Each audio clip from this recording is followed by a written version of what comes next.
a couple more lings out would have been a little more helpful. It was unfortunate that he lost there because he was doing a great job microing with queens on the ramp.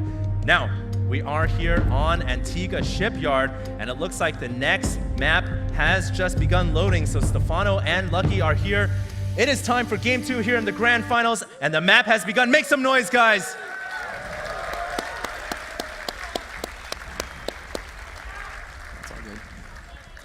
All right, now at the 12 o'clock position, ladies and gentlemen, from South Korea, we have FXO's Lucky. Make some noise! Lucky getting no love. Well, maybe he'll get lucky today. Stephano on the right side of the map. He's the pink Power Ranger Zerg. Let's hear it for Stephano.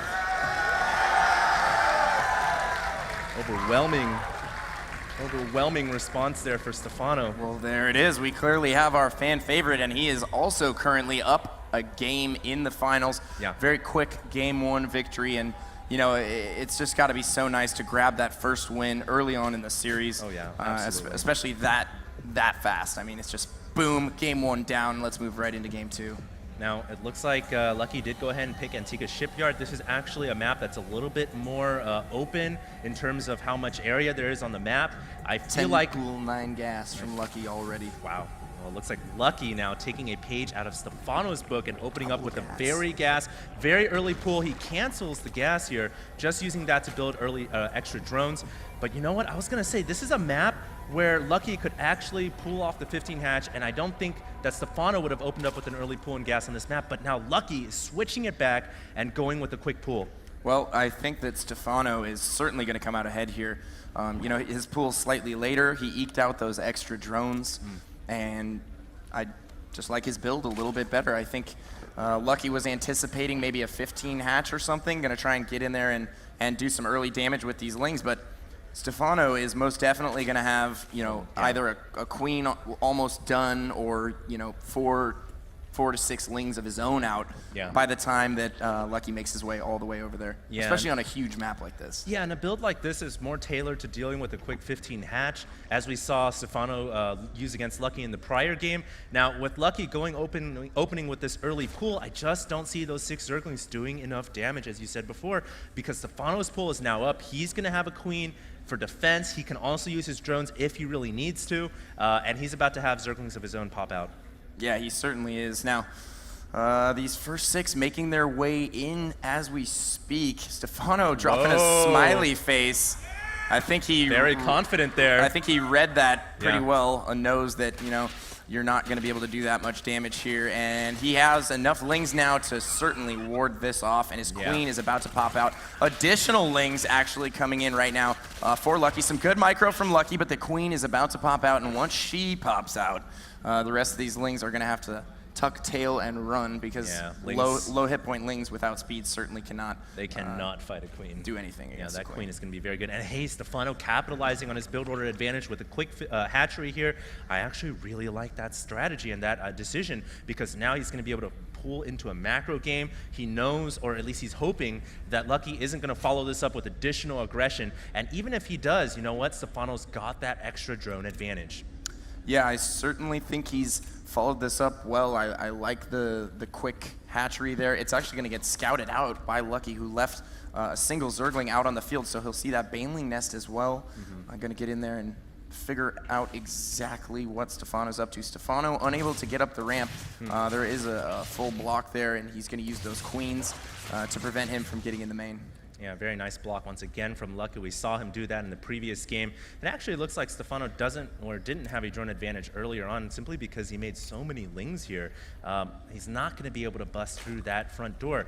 However, the longer this game goes, I feel like Stephano's going to be able to pull further and further ahead. Remember, guys, he's going to have an extra hatchery, extra larva, more production. Now, what is Lucky going to do about that? He's going to go straight up one base, ling bling play, and he's going to try to kill off this hatchery or at least do enough damage to keep the game balanced. Yeah, he's going to have to. He's just now Maynarding a few drones over to his natural. He's also up by 1 drone currently. So both players have kind of stabilized here. And oh, actually, scratch that. It looks like Lucky is going to go for some serious aggression early on in this game. He has no intention of expanding just yet. Yeah. And defensive banelings from Stephano. Another brilliant read by Stephano. I also love the spine crawler that he made inside the main, man. This is so smart. He knows he went for that hatchery first. He's going to land that spine crawler down at the net. It's going to provide him so much protection from lings that are going to try to train themselves on the banelings, because the spine crawler can just poke him and kill him off and protect the banelings. And this is just good play in general. Now, Lucky has a lot of banelings, man. This is going to go down to bling on bling war. Who's going to win the battle? The spine crawler helping out immensely, and so many banelings detonating right there. Huge, huge, huge detonation right there for Stephano. Takes out a ton of banelings, lings, suicides a few of his own banelings, but whatever. That was absolutely worth it, 100% worth it. Lucky lost so many banelings right there, man. He was looking to do a lot more damage than that. I can't emphasize how important this spine crawler is, though. Look at how many kills it has. 4 kills, and I'm pretty sure the majority of those are banelings, which would have done so much damage to Stephano's economy. Now, more aggression outside of the middle of the map. It doesn't look like, yes, Lucky is expanding here, but his banelings are exposed in the middle of the map. He cancels his banelings and runs away. Lucky could be in trouble here if Stephano, well, Stephano actually, it looks like, oh, the queen wants to transition here. Yeah, it looks like Lucky definitely wants to get that expansion down, and he wants to play a macro game, so it is possible in ZVZ to have a macro game. This baneling could detonate on the building banelings. He's gonna kill. No, he didn't wait. Yeah. He didn't wait. They were in their egg form. He just had to wait a split second there. Yeah. But it was worth a try. Oh my God, Lucky could kill off all the units in the middle of the field. It's just gonna be bling on bling. Oh my God, war. this My is ridiculous. Goodness. It looks like Lucky has to pull banelings running his around lings everywhere. away. Yeah, he's gotta be so careful right now. He attacks his own hatchery. Oh my God. He needs to train his lings on each baneling individually here. He's gotta be so cost effective. I love how he leaves the queens on the ramp and stays away from those dangerous banelings, but he's gotta keep this hatchery alive. Yeah, he really does. Oh. Such good micro from Lucky Pain User. Yeah. Oh. Lucky is actually doing a great job at dealing with these offensive banelings here from Stephano, but Stephano that entire time was droning up like a madman. He's at 42 right now to Lucky's 28. Yeah. And he is so far ahead in this game. If he holds on here, he's also got +1 missile attacks and a Roach Warren coming, so he's gonna transition out of this Ling Bling phase. And you know, once he gets Roaches with speed and +1, and I think he's going to be in a great position. Looks like some Ling's going to go into the natural here, bothering the drones for a little bit, but the banelings have come out for Stephano, and that should keep these drones alive. And you mentioned Stephano has been droning behind all that aggression. That's going to put him ahead significantly. Now, in Zerg versus Zerg, as soon as the Roaches start to hit the field, it gives you that sense of stability in ZVZ. Unlike Ling and Bling wars, you're always tense and you're always like worried that something's going to happen. But once you have Roaches out on the field, there's a very good possibility of the game starting to stabilize into Roach Infestor wars. Yeah, Ling Bling, you know, as a spectator is certainly fun to watch. It's the most nail-biting form of micro in StarCraft 2 as far as I'm concerned. You just have those moments every 5 seconds because you never know what's going to happen. And, you know, the whole game revolves around a few baneling explosions. If somebody gets lucky, I've got to stop doing that. But if somebody gets lucky, then, you know, they can find themselves way ahead in the early game. Both players transitioning into the Roach phase here. We have +1 coming for both of them as well. So virtually identical builds out of these two guys right now, except for the fact that Lucky's layer is considerably behind.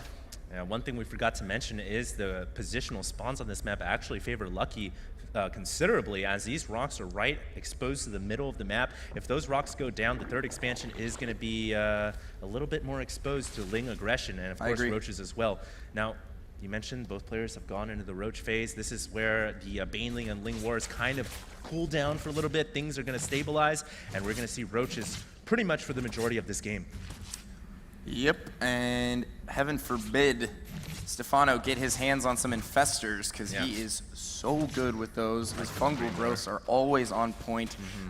He's just very, very good with infestors, and you know, I think if we go into that phase, I see an advantage for him, and now using these banelings to ward off the lings from Lucky. Wow. Gonna chase down these roaches here. Trying to choke off a couple of roaches as they are staggering behind. Every single roach kill he can get is certainly going to help. Don't forget, ladies and gentlemen, Stephano also has the upgrade advantage in Roach versus Roach Wars. Those upgrades, especially the missile attack, so important, and Stephano already has one extra upgrade. In fact, he's getting the second missile and the carapace as well, so his roaches are going to be considerably more powerful than Lucky's. Not only are they going to be more powerful, they're going to be a heck of a lot faster because speed is about to finish for him as well. Wow. And once he gets speed, we're not going to see a situation like what we just saw where, he's chasing him halfway across the map, trying to use lings to cut him off. He can actually just straight up chase him. He can force the action at the natural. And here we go. Speed is done, and this might be a timing window that Stephano is trying to hit here. He's ahead in the macro sense. He's at 125 supply right now to the 114 of Lucky. So I think he has the superior army here as well. Oh my god. Lucky here going for a Nidus Worm. This is a little bit unconventional. He's actually going to try to go for a Nidus here. Now, Nidus and ZVZ certainly can work, but going with speedless roaches into the Nidus is going to be a little bit difficult to manage, but he does have a lot of speedlings. I see him trying to use speedlings, running into the Nidus Canal and going behind, maybe back behind the main or the natural or something to try to bother Stephano a little bit so he can gain some ground in this game. But if he decides to send all of his roaches in as well, that can work, but he's going to leave his natural exposed. We'll just have to see what he does with this Nidus. And he is constructing a worm right now. I'm not entirely sure Bottom where. corner of the main. There it is. Now that's pretty sneaky. He can use that to, get in there and get some drone kills, and then he could also maybe attack the front. But wow, I feel like Stephano is going to be able to deal with this. He hears that dreaded sound in his earphones, starts sending his units all back to the main. He is prepared for this. Oh my god, all of his roaches out of position. Stephano all over this with so many roaches, and it looks like Stephano is probably just going to clean the house. His roaches have 1-2, their armor upgrade just finished, and Stephano has a better concave as well. This is an outstanding victory for Stephano. Yeah, this is amazing. I mean, he is just ripping through Lucky. Yeah. That fight right there was so one-sided. The supply differential now 171 to 99. You have got to be kidding me. Yeah, Stephano is just creaming this game right now. He has so many upgrades, and there's the GG. There is the GG.